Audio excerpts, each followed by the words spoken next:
What comes to mind when you think of an early spring getaway? A beach somewhere warm? Wearing shorts and flip-flops while back at home it's still freezing cold? Well, we turned that on its head and instead traveled north to Canada this year. Amtrak via Rail Canada has a great package that takes you right to the heart of the Canadian Rockies, which is somewhere we have not visited before, and we really wanted to have the train experience. Our journey began in Vancouver, British Columbia, where we spent 2 nights. Vancouver is a very pretty city with a lovely waterfront on a river that eventually leads to the Pacific Ocean. We did a hop-on, hop-off tour that took us all over town. Vancouver is home to Canada Place, which is an event center that hosts world-class events and is at the heart of the waterfront area. We also visited Stanley Park and several other interesting areas around town. Then it was time for what we were most looking forward to, boarding the train for the trip through the Rockies. The train was rather long and we eventually arrived at our car. We were excited to see our accommodations and found them, cozy. At first, we weren't sure if we were going to sit up in these chairs all night. As it turns out, they do fold down and make way for a bottom and top bunk. John got dibs on the top. Greetings from the top bunk. It was en suite, too, which is French for there's a tiny bathroom and a closet. But we were fine with it. It was definitely an upgrade over the Trans-Siberian Railway trip we took a few years ago. After the train left the station, we headed for one of the domed cars with windows overhead so we could check out the scenery along the way. The outskirts of Vancouver seemed to drag on for a while until finally it all opened up and the Rockies came into view. They were magnificent. Champagne and canapes were served as we watched the approaching scenery and got to know some of our fellow travelers, including a 4-legged one. No train is complete without a dining car, and dinner with several courses was served, and it was very good. After dinner, it was back to the dome car to watch as dusk and dark shrouded the Rockies.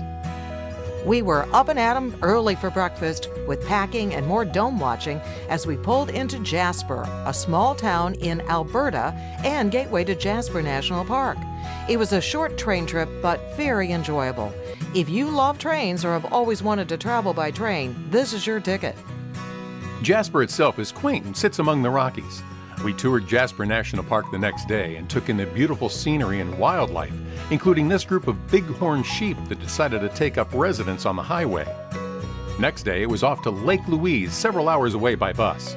We like long bus trips. They're usually peaceful and allow you to take in the scenery and even doze off. No dozing on this trip, as the weather turned out to be a little hairy and snow started covering the road. We tried not to watch. We kept telling ourselves that our driver does this all the time. A few hours later, we arrived in Lake Louise Village and headed off to see the lake itself, which was still frozen over.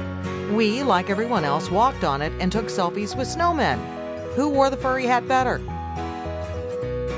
Fairmont hotels are all over Canada, and this one at Lake Louise is beautiful with a great view of the lake in any season. This particular season, they cleared out a spot for ice skating. Next up, Banff, which turned out to be our favorite stop. Banff is another quaint town that's nestled right in the middle of the Rockies. We visited Banff National Park, which is truly beautiful. Another Fairmont hotel sits in an idyllic location. We then journeyed up by gondola to the top of Sulphur Mountain and then hiked over to a nearby peak where the 360-degree views of the mountains and Banff below was just breathtaking. It may have been cold and icy, but it was so worthwhile and rewarding.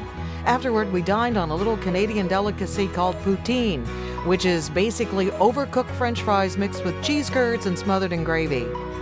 Yum! Curd and fry. I got gravy and curd. Interesting. I'd say very interesting. Yeah. All in all, a very good trip that we thoroughly enjoyed. We've been all over the world and have been to Canada numerous times, but this was special. I think we tend to underestimate the beauty of our northern neighbor. For Great Day TV, we're Ann and John.